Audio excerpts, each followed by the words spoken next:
बहुत बहुत धन्यवाद आपको, जो आप अपने चैनल के साथ मेरे यहाँ आए हैं, इसके लिए बहुत बहुत बधाई हो। सर, समाजवादी पार्टी को आप किस नज़र से देखते हैं? समाजवादी पार्टी दलित पिछड़ों अल्पसंख्यकों की पार्टी है और समाजवादी पार्टी के राष्ट्रीय अध्यक्ष माननीय अखिलेश यादव जी, जी, जो पिछड़ों दलितों के और पूरे उत्तर प्रदेश के जी, गरीबों के मसीहा हैं। जी, जी। सर, जैसे बार-बार बात आता है कि जफराबाद में और पूरे पूर्वांचल में पाल लोगों को टिकट अभी तक वितरण नहीं किया गया। क्या आपको लगता है कि इस बार आप समाजवादी पार्टी या इस समय हम जनपद जौनपुर में हैं, जफराबाद विधानसभा 371 और 3 दशक से लगातार राजनीति में बने हुए हैं डॉक्टर अवधनाथ पाल, पूर्व जिला अध्यक्ष रहे हैं 2 बार समाजवादी पार्टी पे। उनसे हम बात करते हैं कि 2027 में चुनाव होना है, इस बार पार्टी इन पर विश्वास करती है कि नहीं? राष्ट्रीय अध्यक्ष पीडीए की राजनीति कर रहे हैं जी। और पीडीए के तर्ज पर पाल समाज को भी भागीदारी देने का काम राष्ट्रीय अध्यक्ष जी करेंगे। जफराबाद में आप क्या ऐसा काम है जो अभी तक हुआ नहीं? डॉक्टर साहब अपनी नज़र से देख रहे हैं, जो आप विधायक होने के बाद आपको लगता है कि ये काम अभी अधूरा है? देखिए, जफराबाद विधानसभा नहीं, पूरे उत्तर प्रदेश की आप जी, देखेंगे जी।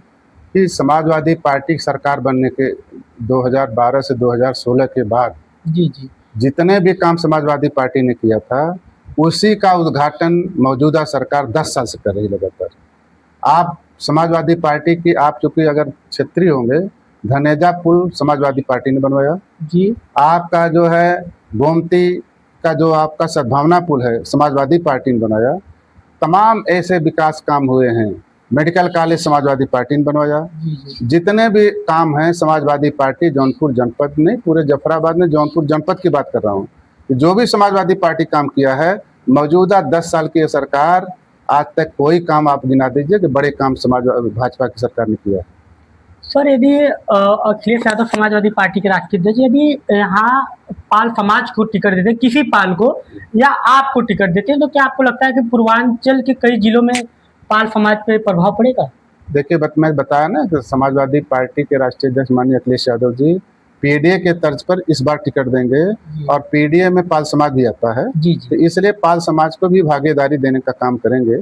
किसको कहाँ लड़ाएंगे वो उनकी मर्जी है। यदि सर किसी कारण यदि समाजवादी पार्टी या आपको टिकट नहीं मिलता है, तो क्या आप पार्टी बदलेंगे या समाजवादी पार्टी में ही रह जाएंगे? देखिए, हम लोग समाजवादी पार्टी के वर्कर हैं, हम लोग विचारधारा से जुड़े हैं। जी, जी। हम लोग समाजवादी विचारधारा से जुड़े हैं, न कि टिकट से जुड़े हैं।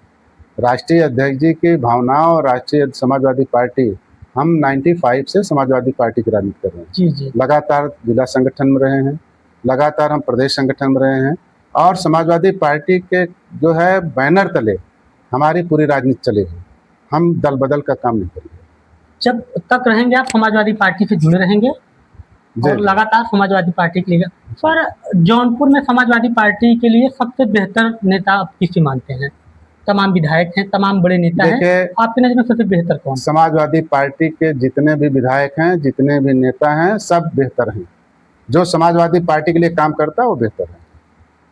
सुहेल देव समाज पार्टी के यहाँ विधायक हैं, जगदीश नारायण। क्या सर आप वो समाजवादी पार्टी से हैं या सुहेल देव समाज पार्टी से? कभी-कभी लोग कहते हैं वो समाजवादी पार्टी। सुहेल देव पार्टी के हैं, वो सुहेल देव पार्टी के राजनीति करते हैं, सुहेल देव पार्टी के हैं, भाजपा सपा के नहीं हैं। गठबंधन में टिकट उनको मिला था, गठबंधन से वो जीते हैं और वो काम करते हैं तो सुहेल देव पार्टी के लोगों ही के काम करते हैं। आप देखे होंगे कि जितने अभी भाजपा के साथ गठबंधन है सुहेल देव का ना, जी, जी। अगर 5 करोड़ रुपया जो है, 1 करोड़ रुपया मिला विपक्षियों को, जी, जी। और इनको जो है 5 करोड़ रुपया मिला एक्स्ट्रा विकास के लिए, तो वो तो भाजपा गठबंधन के हैं ना, वो समाजवादी पार्टी के हैं नहीं। अगर समाजवादी पार्टी के रहते तो उनको भी विकास के लिए 1 करोड़ रुपया मिलता। सर, जिस तरह ओम प्रकाश राजभर लगातार अनाप शनाप बोलते हैं, देखिए, ये लोकतंत्र में अगर अच्छे नेता बनना है, आप राजनीतिक मुद्दे की बात करिए, तब तो अच्छा नेता बन सकते हैं। आप किसी की टीका टिप्पणी करके आप अच्छा नेता नहीं बन सकते। आपकी बाड़ी में हो सकता है कि जो पढ़े लिखे नहीं हैं वो नहीं समझते होते, बड़ा जाति राजनीति चल रहा है, तो हो सकता है उनकी बातों पर लेकर के लोग सोचते हैं कि बहुत अच्छा बोल रहे हैं, लेकिन राजनीति में किसी के साथ टिप्पणी करके आप राजनीति का संदेश नहीं दे सकते, राजनीतिक संदेश नहीं दे सकते। आप पेपर लीक तमाम हो रहा है, लोग धरने पे बैठे हैं, जंतर मंतर पे भी बैठे हैं लोग, पर तमाम सांसद विधायक जा रहे हैं वहाँ अपना समर्थन दे रहे हैं, उस पर सर आप क्या कहिएगा? देखिए, मौजूदा सरकार जो है ये शिक्षा को खत्म करना चाहती है। जी ये बेरोजगारी चरम सीमा पर है 2014 से लेकर के आज तक, क्योंकि जो केंद्र की सरकार है, जब हमारे प्रधानमंत्री जी 2014 में आए तो उन्होंने कहा कि हम 2 करोड़ नौकरी देंगे। जी जी आज 2 करोड़ नौकरी नहीं, 2 करोड़ नौकरी ले लिए।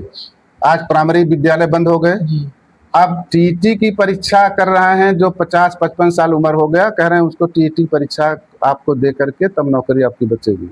जो जिसके बाल बच्चे, जिसके बेटे परीक्षा टीईटी दे रहे हैं, बाप को भी टीईटी परीक्षा देना पड़ रहा है। अभी आप नीट की बात कर रहे हैं, नीट तो लगातार कई बार इनका पेपर लीक हो गया। मौजूदा सरकार ये चाहती है कि भाई गरीब लोग फार्म भरें, पैसा दें सरकार को, पेपर लीक करा करके उसको लीपापोती करें। आज देखिए दिल्ली में धरना प्रदर्शन जंतर मंतर चल रहा है, उस पर सरकार को कोई जू नहीं लग रहा है। 11 बच्चे मरे हैं नीट की परीक्षा देने वाले। उस परिवार से सोचिए, जिस परिवार के बच्चे मरे हैं नीट की परीक्षा देने में, उनके बाप, उनके माँ का क्या होगा कि हमारे बच्चे डॉक्टर बनेंगे, हमारे बच्चे IAS PCS बनेंगे। वो बच्चों का घर उजड़ गया, माँ का बाप का सपना खत्म हो गया। ये सरकार नहीं चाहती कि जनता में ये बच्चे पढ़े लिखें, बेरोजगार होकर घूमें। हम 5 किलो राशन और 2000 रुपये किसानों को जो दे करके, और वोट की राजनीति में भाजपा ने जब से सरकार, चाहे बिहार का सर हो, चाहे बंगाल का हो, चाहे मध्य प्रदेश का हो, चाहे महाराष्ट्र का हो, ये राजनीति लोकतंत्र की नहीं कर रही है, ये पैसे पर तंत्र कर रही है। 10-10 हजार रुपया समूहों में पैसा देती है, वोट दिला करके वो संस्था बंद कर देती है, वो योजना ही बंद कर देती है। उनका काम हो गया जनता की भावना को कि हम लाडली लाएंगे, लाडली योजना बंद हो गई महाराष्ट्र में। जी इस तरह से तमाम ऐसी योजना इन्होंने खाली पैसे के बल पर राजनीति कर रहे हैं, और पैसे के बल पर राजनीति बहुत दिन तक जिंदा नहीं रहती। यूपी में क्या लगता है बीजेपी इस बार किस तरीके से खेला कर सकती है? वो खेला नहीं कर पाएगी। राष्ट्रीय अध्यक्ष माननीय अखिलेश यादव जी, पीडीए की राजनीति में पूरे उत्तर प्रदेश की जनता त्रस्त है, और इस बार राष्ट्रीय अध्यक्ष माननीय अखिलेश यादव जी को मुख्यमंत्री बनाने के लिए उत्तर प्रदेश की जनता दृढ़ संकल्प है। क्या आपको लगता है कांग्रेस और समाजवादी पार्टी गठबंधन में चुनाव लड़ेगा? राष्ट्रीय अध्यक्ष जी जो निर्णय लेंगे, हम समाजवादी कार्यकर्ता हैं, उस पर हमारा कोई टिप्पणी नहीं। जौनपुर में 9 सीट है विधानसभा, सर क्या आप सब पे काम कर रहे हैं? हम लोग समाजवादी पार्टी के कार्यकर्ता हैं, 9 सीट अब जीतेगी समाजवादी पार्टी, 9 सीट जीतेगी इस बार। जौनपुर में 9 सीट पे काम करें, 9 सीट आप जीतेंगे। तो प्रकाश राजभर का कहना है कि जफराबाद और किराकत पे हम नजर है हमारा, और उस सीट को हम कब्जा करेंगे पूरी तरीके से, और मल्हनी को। भाई देखिए, कब्जा करना तो लोकतंत्र है ना। जी जी। वो कब्जा करना तो एक गुंडई है। जैसे कोई बोल दे कि गुंडे हम कब्जा करेंगे, जी। कब्जा तो लोकतंत्र है। लोकतंत्र में जनता जिसको वोट देगी वही तो कब्जा होगा। ये तो कहना गलत है कि हम कब्जा करेंगे, कब्जा नहीं, ये तो लोकतंत्र है। जनता जिसको वोट देगी वही कब्जा करेगा। जफराबाद की जनता को क्या कहना चाहते हैं आप अपने माध्यम से? जनता, जफराबाद की जनता इस बार समाजवादी पार्टी के प्रत्याशी को जिताने के मूड में है। इस बार भारी मतों से राष्ट्रीय अध्यक्ष जी टिकट जिसको भी देंगे, भारी मतों से यहाँ जीतकर जफराबाद से